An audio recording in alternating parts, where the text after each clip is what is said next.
What is going, guys? My name is Steve, and welcome to Feeds Mindset, episode number 12 with SlxnderMadz. Mads, thank you so much for coming in. How are you? I'm good. How are you? Thank you for having me. I'm doing well, of course. I appreciate your time being able to come on here. It's only just like maybe a day or two, that we've been talking. So it went pretty well and pretty fast. It's insane to me that all of these creators that, you have your community and all your plans and stuff. So it's awesome that everybody's making time to be able to do this. And it's a good thing. Like I said, it's good for you to share your story and with your community and stuff and just kind of get yourself more out there. So I do appreciate your time. Thank you so much. So for anybody that's tapping in my community, your community, even random people, how would they see SlxnderMadz? Who is SlxnderMadz currently? And how would you explain yourself? So I'm Mads. I am a variety streamer. I mostly play like Valorant, Call of Duty, horror games like Faz. I try to be, like as inclusive as I can to my community and Hmm. to new people coming in. I never really had that growing up, and so I want everyone to feel, like, as comfortable as possible hanging out with me and stuff on the day to day. Yeah, definitely. Yeah, I mean, I would definitely agree with that. I mean, you're a pretty heavy variety streamer too. I mean, you play a wide variety of games, which isn't it's not really. I mean, it is and isn't a notable thing at the same time, but it is obviously clearly for anybody that streams, it's harder to be a variety streamer because once you're on a Yeah. mainstream game and you switch that game, everybody's like, oh, like you're not playing COD today, like you just don't like me, it's like, so Yeah. how does it feel kind of being a variety streamer? Do you feel better that you're not restricted, or do you kind of miss having that mainstream game? I love to be able to, like, do my own thing. I My favorite thing about being a variety streamer is that I don't have to get burnt out on the Hmm. games that I'm playing. To me, honestly, like, my viewership doesn't really matter as Hmm. much to me as like other people, I guess you could say, just because like I want to be doing what I love and I want people to hang out with me while I'm doing it. Yeah, no, 100%. I mean, that's a good outlook to have on it and a good take. And I think that's very important for a community that you're trying to grow. And this is, I mean, I'm a mainstream streamer. I mean, COD is my mainstream or Valorant. Yeah. So, it is difficult because when you're building a community around a couple games, once you kind of get to a certain peak where you're like, there's a lot of consistent people and traffic coming in on your socials and stuff, it definitely does weigh a toll. And not a lot of people talk about it, that Yeah. one day where you're like, oh, like, I don't know, Outlast Trials just came out and I really want to play it, but I don't know if my community is going to like it. And a lot of them resort to playing offline because they're afraid of their community not tapping in. And it's a difficult situation because it's not the fact that they're afraid of not people showing up. It's the fact that they're afraid to die down their numbers to get them to partner or pat the verified and stuff. And it's such like it's a stupid and dumb situation because on one hand you want to complain and say that it's okay, but on the other hand you are a streamer that's trying to go full time and trying to make this a career. So it's kind of like Yeah. a hard thing. So will you say with that in maintaining being a variety streamer, has that kind of weighed on you at all of what would happen if you play a different game or even a game that isn't like popular, like, I mean, even like we're used playing Fall Guys, like Fall Guys definitely is still a popular game, but Yeah. compared to the hundreds of other games, it is really low on the list. So would you say that affects your mindset at all with your path to verified or partner or anything?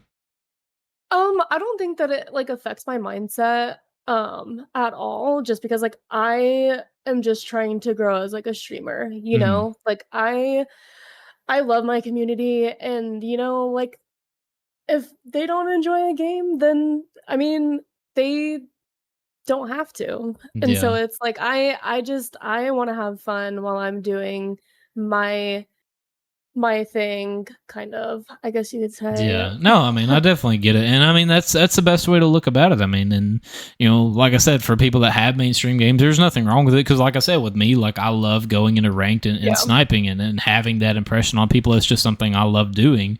But, eventually you may get burnt out, and that's kind of where like the fault lies, where you're like, okay, like what's next? So it is cool to be able to be a variety streamer and have I don't think I've ever used this term before, but a variety community, 'cause where Yeah. your community is so flexible on what you do and what you're playing and what your plans are. So it's really cool, and I think that kind of builds a little bit more of a special connection that you have with them versus others that just play certain games and stuff.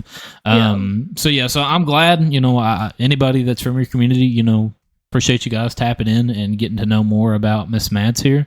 So Mads, let's kind of go back in time and let's talk about before the streaming started. When Okay. you were whether it be a little girl or whatever you want to call that. I'm awkward with those things. No, you're Just fine. kind of your path to being able to get to where you are now. How did that transpire? Ooh, okay. Um, well, so, like, I have always wanted to I wow, this is a hard one. I feel like I've always been creative, like, I've always had a creative mindset, like, I wanted to do hair my whole life, like, be a hairstylist, and then, like, Hmm.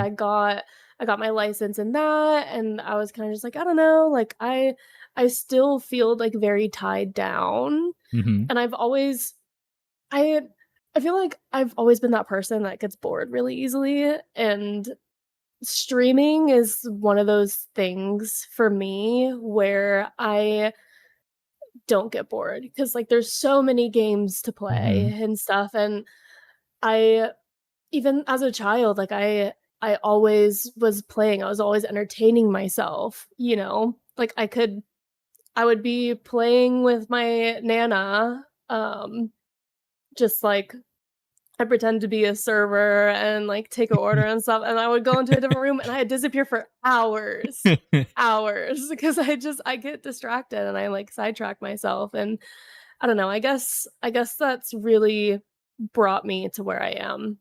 Yeah, definitely. So, how did you kind of get into the idea of streaming? I mean, did somebody introduce it? Did you just stumble upon it? How did that happen? So I during COVID, I with the lockdown and everything, I had a couple friends that were gamers and stuff, and so I had gotten my PC, and then they kinda told me like, "Hey, like, I think it'd be, like, really, like, cool to stream." Like, they didn't have, like, the ability to do that, and they just thought it would be really cool for me, Hmm. um, and so I started, and I fell in love with it. Yeah, I mean that's sick. And so, how did you getting into streaming and being able, because COVID, it was a huge time, and I was just talking about it on my last episode with Tay. I mean, it changed lives of so many creators. Most of them for the good. And I don't really. I mean, there's tons of negative things that you can say about COVID, but I mean, ultimately, I think I guess specifically for like our community and like the gaming environment. I mean, it was the biggest uplift that we've probably had. Ever since Yeah, that time. And I know the world crash, unemployment, all the stock market stuff, all the stores and running out of items and stuff, like all of that was really difficult. But for the yeah, gaming space in general, and that's like specifically when I was talking with Tay yesterday, it was kind of like a mental reset that a lot of people just kind of needed. And I'd kind of found that too. That's what I don't think I really got like into it with Tay, like about like my story. But I'd always been gaming on consoles and stuff, nothing special. And I think I had streamed like maybe a little bit on Twitch from my Xbox back then. But when COVID had hit, I was working for a call center on this like camping ground contract where like these really like rich people or just sustainable people would always call and they would just book camping reservations, and I would do like 100 calls a day, and it would sound annoying, but like every call it was just like people that was really happy and just wanted to go camp with their family. So there wasn't like no like drama or anything in between it. So it was a good stable job. And when I had got that job, that I guess at a financial aspect was like the biggest like peak because I was making like $4 or $5 more than what I was used to making, and I was like, oh, like this opportunity came out of nowhere, and I busted my ass for 3 months for that company, take 100 calls a day, not missing all the normal stuff you want out of a worker or whatever. And yeah, around like a month before they had let me go, I think it was in I can't remember if it was in like June or July. But about a month before they had let me go, they was talking about all these promotions and these cool contracts coming up. And then there was like that little like, pitter patter of like COVID, in the back, and it kind of getting worse and worse every day you come in. Oh, like now this campground's closing because their policies now this one and this one and this one. And like week by week, it started slowly getting worse. And I was at my little nephew's, or my sister's house for my little nephew's birthday on a weekend. It was a Saturday. And I had went there, and he has autism. And so, it was just a really special birthday for him. I wasn't going to miss it. So I was there, and she had bought him a trampoline for him to jump on. And she said that it was, it was only me and my dad. And she was like, I don't really have anybody else to help me. Do you mind coming over, with Dad and helping me build the trampoline? Because his birthday, I don't think was until the next day. And so she wanted to build it, the day before so he could be surprised and all that stuff. And so I went there, and me and my dad was building the trampoline, been there for like an hour, doing all that, and finally got the last spring in. And as my dad was putting up like the little like tarp or fenders, whatever the fuck you want to call it, like around the damn trampoline where it makes it feel like a wrestling match. Yeah. When my dad was doing that, I got a phone call from my boss, and he was like, hey man, blah, blah, blah. He's like, I know this is going to be terrible news that you don't want to hear, but I got to let you go. And me and my fiance at the time had just moved into a trailer, like our first we had an apartment, and then we had an apartment. It was income-based living. So I kept getting like tiny raises, and they kept fucking me over. Like every single month there was a damn note on my door. So I went back and moved in with my parents for like 2 months. And I told my mom and my dad, I was like, as soon as taxes hits, I'm out of here. I love them to death. Got no problems with them. But just like every normal person, you don't want to be with your mom and dad. And so that had happened, and then moved out and all that. And we had been out for like maybe, 3-4-ish months with the new job that I had. And then that had put that in jeopardy. And I was crying that day because I was like, I didn't know what I was going to do. I didn't have a job. COVID was hitting. Like, you couldn't find a job anywhere as everybody was declining you, and the whole mask and vaccines was being, so rapid and stuff. And I was just very, very upset and fragile. And I was like, I don't know, what I'm going to do. Like, I now lost my job. I have no income or source of money. And so thankfully, just a couple days after that, I got another phone call saying, hey, come down here to pick up your paperwork for like unemployment stuff. And I was like, unemployment? I was like, how does that make any sense? And so thankfully the company had wrote it off as, they laid us off, and they had gave us, a bit of insight for the unemployment and how it worked out of respect for us, and allowed us to be able to kind of use the company as leverage to get unemployment, just like a lot of people. But they didn't have to. I mean, a job can really just lay you off if they wanted to, for any reason. It happens all the time, and you see it everywhere. And so that's when I'd got with unemployment and everything. And, I live in Kentucky, so it was only for like 3 or 4 months for us. I know that it was dependent on kind of where you lived, but in Kentucky, it was only like 3 or 4 months that the lockdown like really happened. So during that time, I made like $200 to $300 more a week than I would make. And so I saved up like 2.5 paychecks and bought my first pre-built PC. There was a company just 2 or 3 hours down from where I lived that sold pre-builts. And I talked to them, and I told them at the time, I was like, I have no idea about PCs. I was like, these are the games I want to play, and I just want to be able to stream them. And, fast forward, I think I paid like $800 cash for the PC, and it was, a bare minimum PC. It was not, at the time, I was like, this is sick. And like now when I have my big custom built PC here, I'm like, he was just a baby, like looking at my old PC. Yeah. And so, but that allowed me to get into, the biggest aspect of my gaming career, which is keyboard and mouse. And Valorant was my first ever game that I'd played, and that had taught me so much, being able to be on Valorant, make the content. There's that Team Obey. I'd grinded for them, obviously didn't make it. Went through and did tons of content and montages and all this cool stuff. And then Cold War and Shit Guarded came out, and I didn't like either of those CODs. And so I'd played Valorant while that was going down. And then finally the new MW2 had dropped. And this was around the time where like sniping tournaments was going on and stuff, and I was really invested in it. I was like, you know what? I was like, this new COD, I'll still give it a shot. And there's just something about it. When I hopped on, I felt like all of my Valorant experience had just transferred over, and like just Yeah. in a couple days, I was like hitting flicks and doing all these crazy shots, and starting hitting the quad feeds and search and destroy, and then fast forward like a couple months is whenever ranked came out, and that was like the uplift as far as that game goes for me, because that's when I was like, I'm the best ranked COD sniper you've ever seen, blah blah blah. Like that's when that transpired, because I started going in Yeah. lobbies with these kids with the intentions of being like, Scump and Killa and all these professional players, and then be like, I'm gonna kick your ass, like you're gonna lose this game, you're gonna be my bitch, and then like after the game's over, I have like 45 with the sniper in objective time, and they're like, oh, he's cheating, and I'll get spam reported and everything. And so like when all that was happening, and when ranked first released, I got to Diamond 1 sniping only, and I'd done it for like I think 3 weeks of just nonstop as soon as I got home from work playing the game. And that Yeah. had just showed me a whole new like thing. I was like, man, I don't know how far I can go with this, but this is awesome.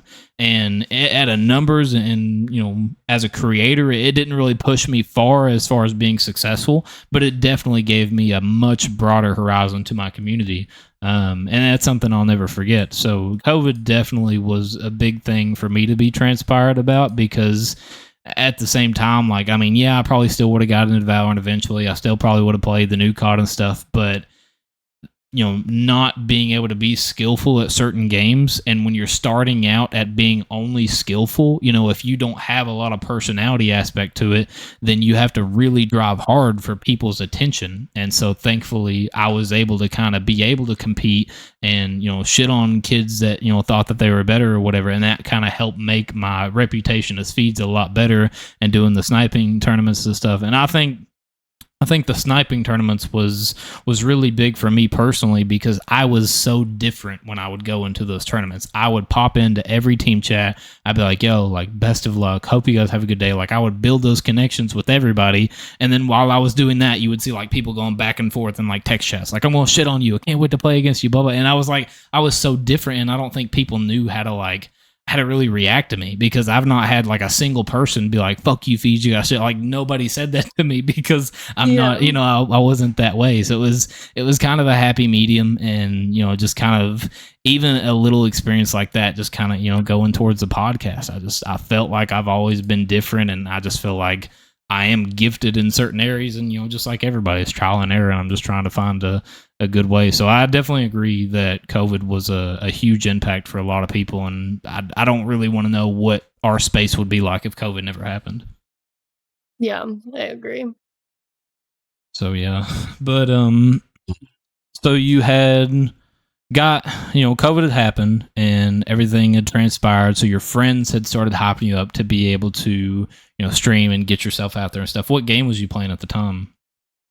Well, I started gaming on Cold War. Mm-hmm. I had gotten my PC like as soon as it came out, so that's what I was playing for like a really, really long time. Like I didn't think that I could play anything else, and then all of a sudden it's like, oh, like Valorant. Valorant's like a really fun game. And then I through my streams, like I had met like other people, Mm-hmm. and my friend group started growing, and it's funny to me because like I have friends for like each game that I play. Like I play with different people. Mm-hmm. Um and then so I had met like Terry and Robbie where, like we have friends night and we play Faz. And then like a couple hours later I'm getting on with like different friends trying to play Valorant, stuff like that. So um I didn't really start branching out until like earlier this year, like in January. Mm-hmm. Gotcha. Yeah. I mean, that's interesting. So, getting into that and having a community behind you and getting into kind of, so I mean, you really essentially started out streaming, for them, which I mean, hypothetically is kind of like the reason why Yeah. everybody does it. Um, Yeah. but I do feel like that's a little bit different, because most people usually start like, because I want to build a community, and you kind of seem like you already had one, like with that, like by accident in a way, like you had the community to be like, can't wait to see you live, and you hadn't even started going live yet.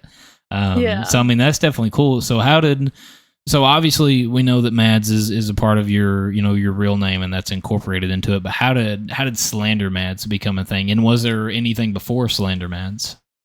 So there was nothing before SlxnderMadz.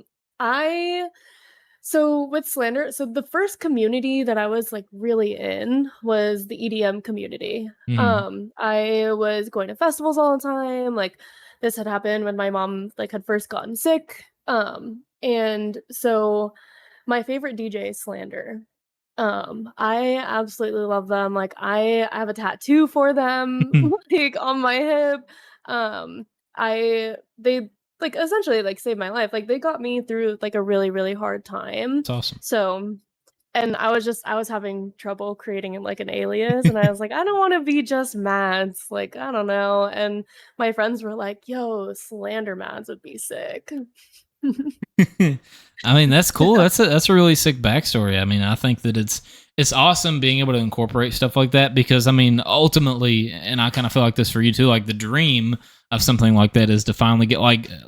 Let me figure out a better way to word this. Like with Toka, I can't remember the artist's name, but there was just a couple days ago one of her favorite DJs had followed her on her social media, and she was like geeking out. She was like, "I made it, feeds like everything makes sense. The stars are all aligning." And like I feel like that's kind of like when you get into names and have passionate things about that. Is like, do you think that's kind of your end goal, like as far as like your name and stuff goes, to get them to recognize you and for you to make them know that their impact was so much, and now that's your branding? Yeah. I also, like I have the thought process of, like, "Oh, like, I feel kinda bad because like, I feel like once I get a little bigger, I'm probably gonna have to come up with a new alias Hmm. because I don't know if they would like it that much, that I'm just, like, mooching off of mooching off of them, but I I don't know, like, I guess it was kinda just, like, a temporary thing, and it stuck, and I, would love for them to notice me and stuff, but that's not really why I did it. Bruh. Yeah, I mean, Yeah. it is still kind of cool. It's kind of like an ulterior motive that's like something that's just kind of something that's hidden, but if it happens, it would be really cool.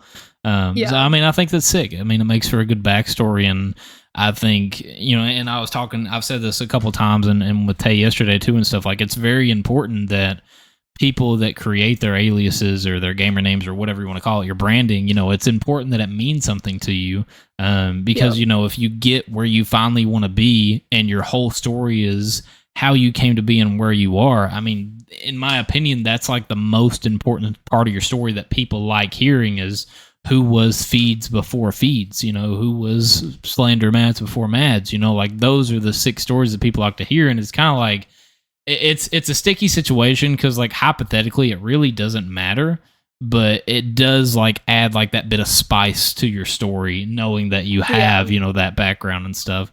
And I've seen that so many times of people just having generated names, or they've seen a fucking they was driving and seen a cow and they was like moolicious or whatever the fuck, I don't know, like it's like so I hope and Yeah. I wish that like, especially because there are people right now. I mean, I've genuinely heard this like at least 5 times in the past week or so. People being like, "Oh, like I want to change my name. I don't really know what I want to change it to."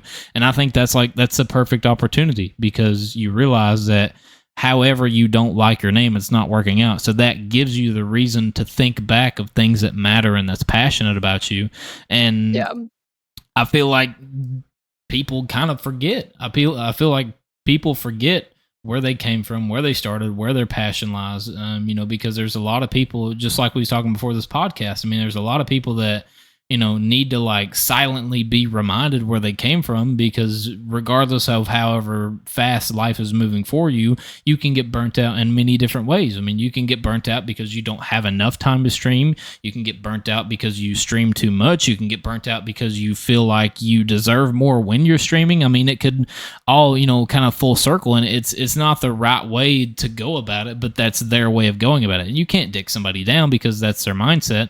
But Yeah. when you don't have that proper community and that proper person to reach out to for help and stuff, then you're kind of wasting your time essentially as a creator, because you're building for success, and then the moment you run into some type of fork in the road, then you're all by your lonesome, and if you don't know how to handle it, there's a possibility that it could get worse because you don't know how to handle it. And I think Yeah.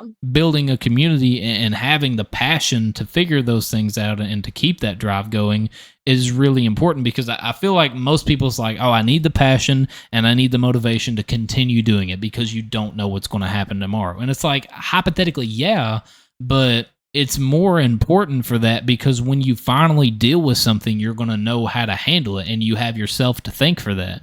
But if you're constantly in this mindset of, I don't care, I'm not going to stream today, I'm not feeling it, nobody's going to show up, like, it's clearly not going to get any better. So, on that topic, for burning out, has there ever been a time where you felt burnout? And regardless if there was or wasn't, what's your advice to creators that get burnt out or maybe in it for the wrong reasons, or maybe just simply need to be reminded how far they've came? So I actually just experienced burnout. I was like a couple weeks ago, someone told me, listen, like you can take a day, right? You need to make a schedule so that like you can plan your days off so that you like have something to look forward to, cuz like essentially, I mean, for a lot of people streaming is like a job, right? Hmm. So um one thing I notice with me is like if I get unmotivated and so I stop doing something, like I've taken 6 months breaks from streaming just because Hmm. I'm like, I can't do this. Like it's like I didn't even turn on my PC for that Hmm. time and stuff. So one thing that like one piece of advice that I can give is when you don't feel motivated, sometimes just doing it anyways and then like showing up when you like don't feel your greatest. Hmm. That's also really important too, because you're not always gonna be excited for stream, right? You're not always gonna have the best day. You're not always gonna be super motivated, but showing up when you're feeling like that, it's really important, and it just shows how like driven you are. And I think that's a huge thing with also like building a community. Yeah, no, I mean, definitely, I fully agree. I think that's a sick way of looking about it, and it reminds me of just a couple episodes ago. I don't really think I've ever been able to use a podcast episode experience to another one, but it reminds me of Thickles. I don't know if you had watched that one or whoever's watching this. Shout out to her and go watch it. It was a great experience. But she was talking about a time where she had a rough time where one of her viewers had sent her just a random like Discord message or Twitter message and just said randomly, so my son has been gone for a year today, and was just really emotional. And she said it was on a Sunday and her stream schedule, she doesn't stream on Sundays. And he just asked her, he said, can you go live? I just want to have somebody to watch and just forget about things. And she was, she said without hesitation, she said she was all nasty, not prettied up and all her girl things and all that, and she had went live anyways. And she said did it for 3 or 4 hours. She said had one of the biggest raids, had a fun time. And she said after everything was over, she had messaged the dude and said, hey, how you feeling? And he said it was the best night of my life. And he said, I don't want to get into it, but I was going to do it that day, and watching you was the reason why I kept going. And I think that's such an important topic, because getting burned out, however big your community is, you don't know what kind of impact you're going to make at all on your community and who's watching. I mean, I've said this before and I'm going to say it again. I mean, contract deals, partnerships, good raids, maybe, donations, whatever, or you could impact somebody negatively, because if you go on and you're in the wrong reasons and you start streaming, you're nothing but cocky and arrogant or whatever. I mean, you can cause complications. So keeping that mindset of knowing you don't know what's going to happen, I mean, I guarantee if there was, which this could never happen because nobody would know, but if there was some like God willing way that we could figure out all the creators that was saved just by simply somebody putting out content, I mean, mental health is a real thing. Suicide is a real thing. They want to block those Yeah. words out and stuff, but it is a real thing. People hurting and harming themselves. It is a real thing. And so to normalize that, I think that's a big thing that creators need reminded of when they start getting burned out. You don't know who in your community, what they're going through. Just because they're a part of your community and just because you've known them for so long doesn't mean that they're going to tell you everything that's going on. Doesn't mean that they're going to tell you that they're emotional today. But that Yeah. reference from Thickles, like I said, she had such a good connection that guy had the courage to say it. And I feel like a lot of people like that story, like, so my son had passed away, a year from today. I feel like a lot of people would be like, okay, like, no, I'm sorry for your loss. I feel like a lot of people would handle it awkwardly. So that's why it's so real to be honest and open with your community. So, things Yeah. like that can happen because there's people out there that don't have nobody. And I feel like people get in this mindset of like, my whole podcast is based around like, just do it. Like, if you don't have connections, it's not going to hurt to send a DM and stuff. But at the same time, like, it is a real thing that people have difficulties doing that. And that's why it's so important that you take that step, because if you don't know how it would affect your life or their life in the end. So it is a very real thing, and it is an important thing. And I think, what you just brought up, like I said, that is a very important and intricate way of looking at the situation, because I really feel like there's such a small minimalistic amount of people that say, hey, I'm not feeling it today, I'm sick, or family stuff going on, drama, work, and I'm just not going to stream. And there's like hardly anybody that's going to be like, I don't want to do all these things that I just complained about, but I'm going to do it anyways. And like, nobody Yeah. does that, because and that's kind of like I said, with Feed's It's mindset, easy. that's a big part of my mindset. Is I personally, I don't complain. That's how I am. I don't complain about how many episodes that I just told you that I've done, with how rapid my podcast is moving, my life, my inner life that I've got going on, and bills and all this stuff. Like, it doesn't matter, because ultimately I'm always going to try to figure out what's best for me and my family and my fiance. So complaining about things that I'm afraid of isn't going to change the fact that I'm afraid of it, And so, Yeah. and I think a big thing too is, it revolves around mental health. People that complain all the time are ones that either don't have somebody to reach out to, or they don't like understand that they're affecting everybody else's environment, and that can fuck people up too.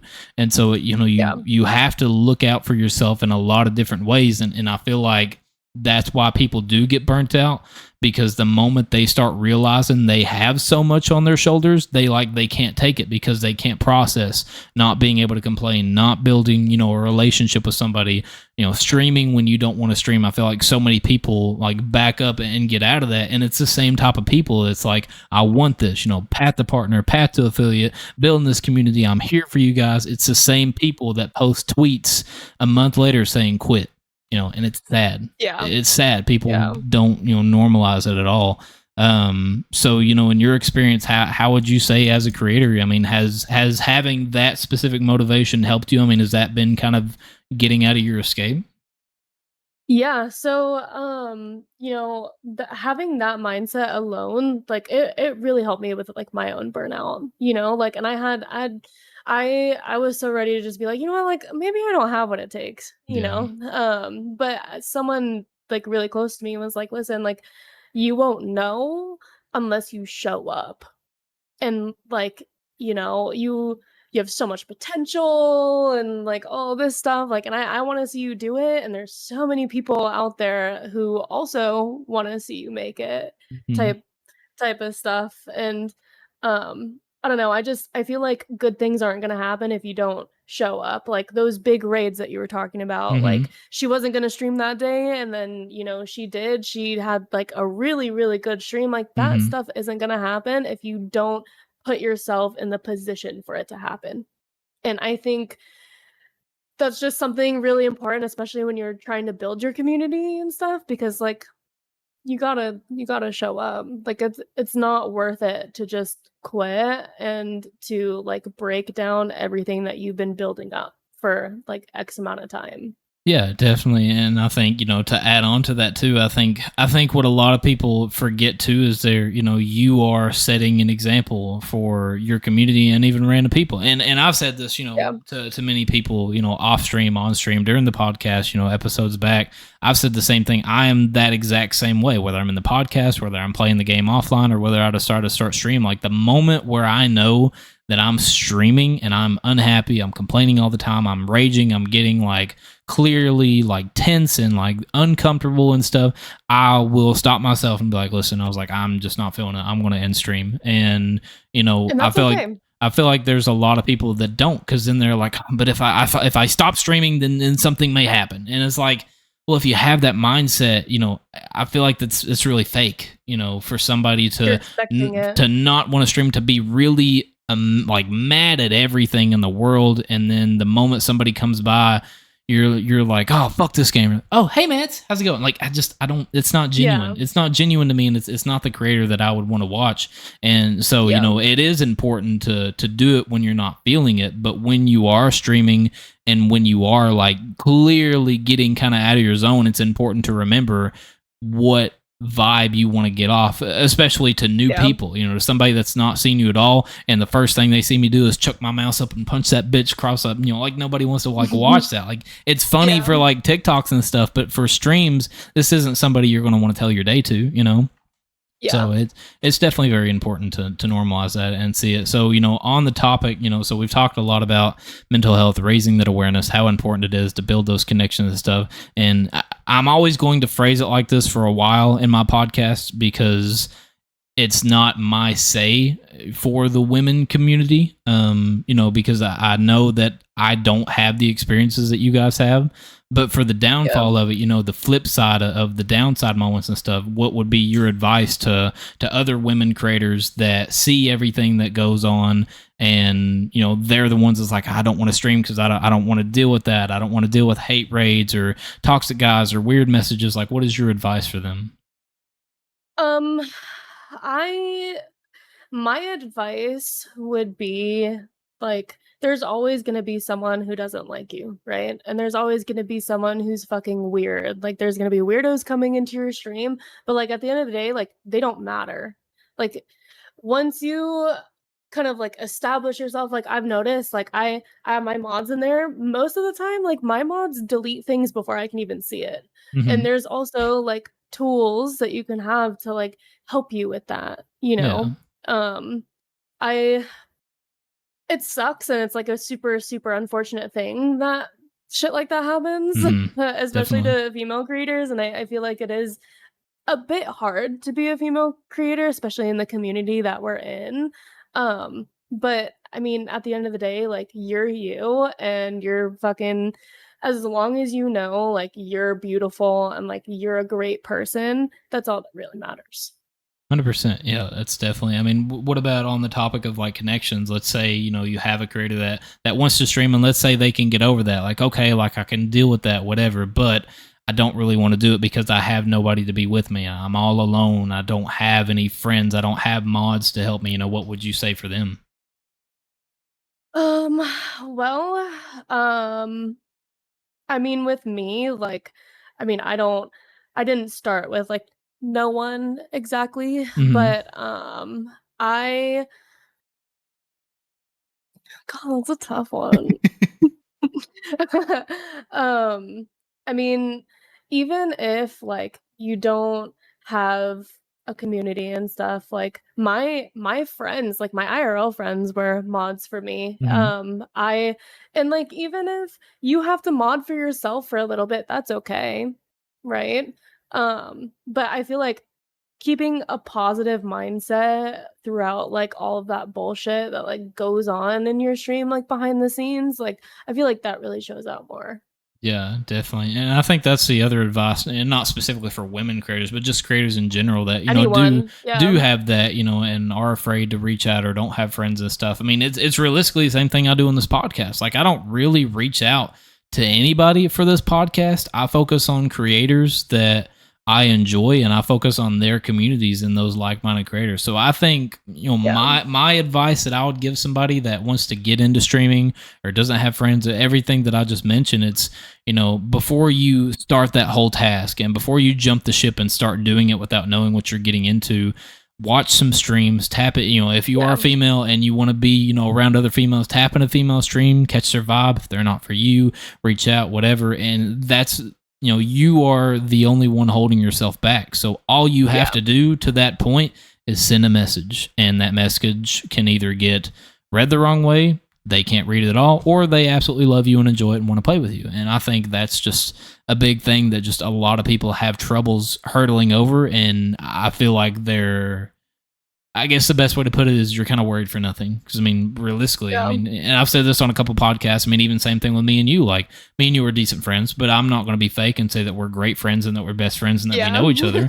But until you Yeah. take that hurdle and be able to be heard, you're never going to know. And like I said, I reached out to you. You could have easily said no, and I would have just had to, put on straight face. Perfectly fine. You don't want to be on it, no big deal at all. And I think that's something that's difficult for people, and I understand it.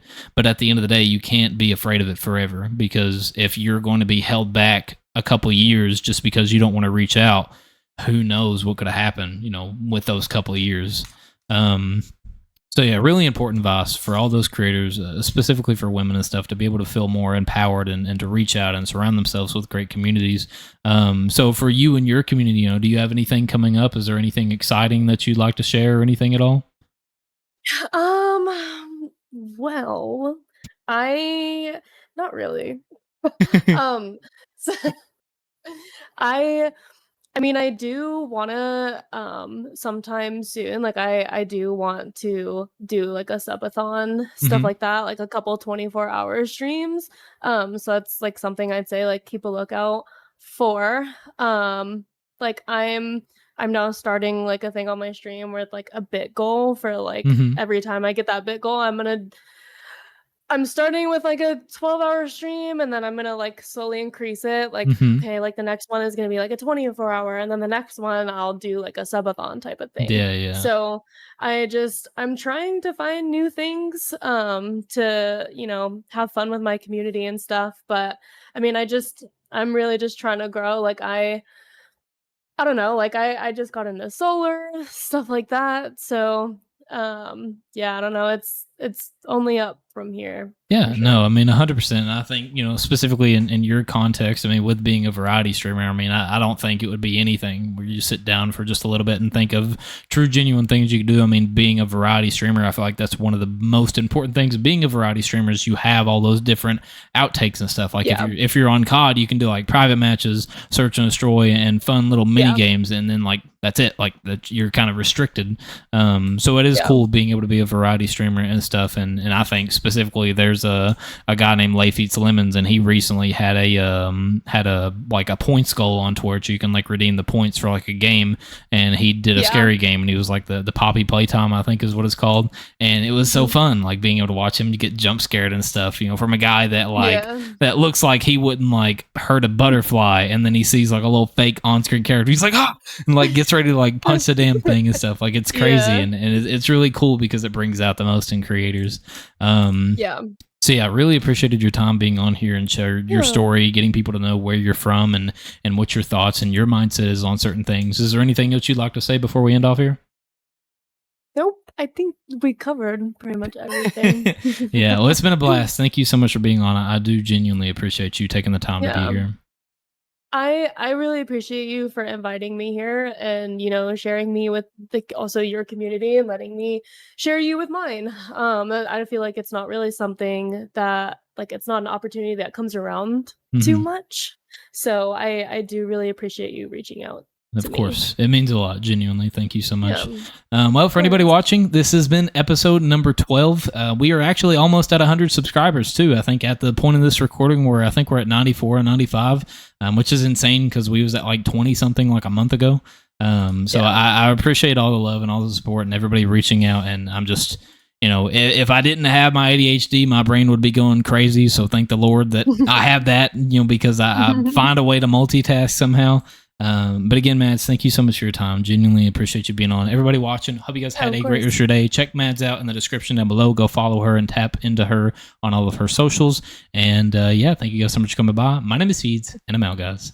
Peace. Bye.